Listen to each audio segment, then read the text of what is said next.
va retourner au départ. Allez, extension. On va recliquer sur ajouter.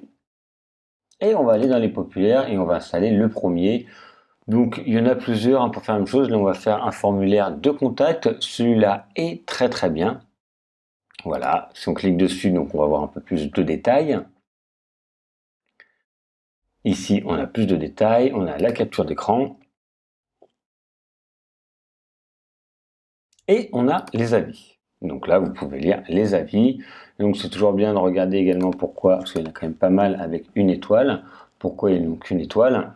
Donc là vous pouvez lire pourquoi. Si ça vous intéresse. Alors, on va quand même l'installer, même s'il y a quelques étoiles à 1. On va l'installer, donc là, il va charger plus ou moins rapidement suivant votre connexion Internet. Et ensuite, ça va apparaître par la suite. Dans les données, on va pouvoir comme ça l'ajouter. Donc là, je vais maintenant. Ici, je clique sur activer. Vous voyez, parce qu'en fait, je l'ai téléchargé. Il appartient maintenant à mon WordPress, mais il n'est toujours pas activé. Ça va permettre, parfois, vous allez voir, vous allez en télécharger. Vous allez les activer, elles vont pas être bien, vous avez juste besoin de désactiver parce que vous vous rendez compte que finalement ça ne correspond pas à ce que vous voulez ou elle est moins bien que ce que vous pensiez, etc. Une fois que j'ai ici fait activer, j'ai maintenant apparu, enfin on a vu apparaître ici dans la palette de gauche, contact. Regardez, je vais le désactiver et vous allez regarder ça disparaître. Voilà, hop, si je fais activer, il va apparaître ici. À chaque fois qu'il y a un plugin, en fait, il va apparaître dans la colonne de gauche et vous allez pouvoir rentrer dans les paramètres de ce plugin. Donc, on va rentrer dans les paramètres du contact form 7. Donc, soit je fais réglage ici, soit je clique ici et je retrouve 3 possibilités. Donc, on va voir le premier qui est formulaire de contact. En fait, c'est un formulaire de contact qui vous permet tout simplement de récupérer les mails ou les questions de vos internautes qui sont là.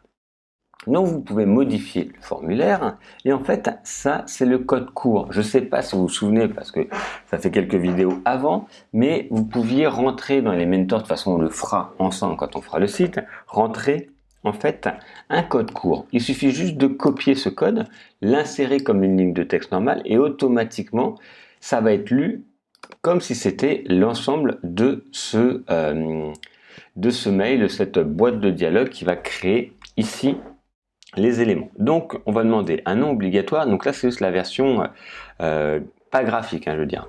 L'adresse mail, l'objet, le message et envoyer. Donc ça, c'est ce qu'on demande. On pourrait rajouter d'autres éléments. Vous voyez, si vous voulez d'autres éléments, vous voulez par exemple une confirmation, envoyer un fichier, la possibilité qu'il y ait un fichier, une date ou autre, vous pouvez, il suffit juste de cliquer dessus et vous avez la possibilité d'insérer ce champ. Vous voyez, email 875.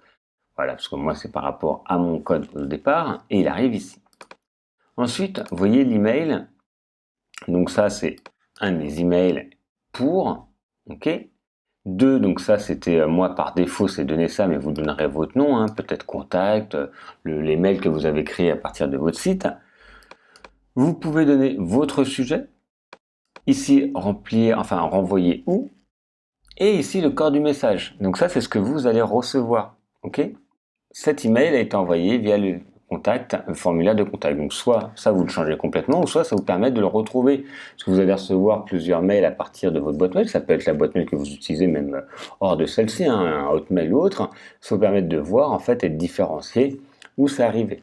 Okay, s'il y a des pièces jointes, ça va arriver ici et utiliser un autre email si vous voulez un autre email en plus. Vous pouvez envoyer un message. Vous savez, les messages quand ils ne sont pas bien paramétrés, s'il a oublié de rentrer son nom, s'il a oublié de rentrer quelque chose, etc. Voilà, vous pouvez envoyer, une fois qu'il a cliqué sur envoyer, merci pour votre message, il a été bien envoyé, une erreur s'est produite, etc. Alors, pardon, la plupart du temps, c'est bien, si vraiment vous avez une action particulière, vous pouvez la personnaliser, mais bon, par défaut, c'est très bien. Ici, vous pouvez peut-être la personnaliser un peu plus avec le nom de votre site ou autre. Voilà, il n'y a pas trop grand-chose à faire. Ici, c'est pour ajouter du code personnalisé, donc ça, on va pas le voir, c'est beaucoup plus technique. Donc, ici, on retrouve le code par défaut, le code court, qu'on pourra insérer par la suite sur notre page. Par exemple, on va le faire, allez, comme ça, on va le voir. J'ai copié ce code, ok. Là, si je vais créer un formulaire, là, je vais pas recréer un formulaire, c'est parce que je vais faire une page, peu importe. Je vais aller rapidement, on va aller dans la page formation, modifier.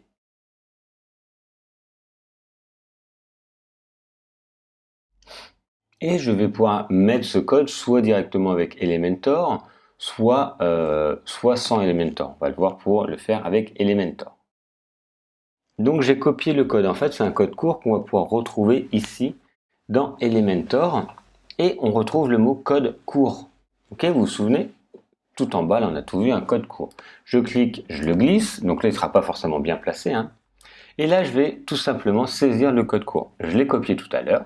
Voilà. Et vous voyez, c'est automatiquement cette boîte de fenêtre qui apparaît avec le nom obligatoire qui avait été demandé, l'adresse, l'objet et ça. Et je vais pouvoir cliquer sur envoyer. Voilà pour les modifications. On ne peut pas changer le style, hein, c'est vraiment propre à ce qu'on avait fait. Juste dans Elementor, vous retrouvez code court, pardon. Vous le glissez et vous allez avoir automatiquement ici la fenêtre pour copier le code que l'on avait fait juste avant. Voilà pour la première partie de formulaire de contact avec Elementor et surtout les plugins rajoutés.